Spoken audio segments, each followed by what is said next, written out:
Latest chika, Donnie Pangilinan made it very clear that he's not available. Donnie about his relationship status with fellow Kapamilya actress, and he made it very clear they are in a relationship. It's a special relationship na pang forever na so hindi na ako available, Donnie began.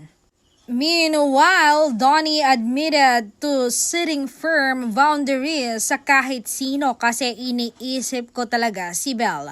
I blocked them right away. Ayaw kong paasahin pa dahil hindi ako interesado, he said.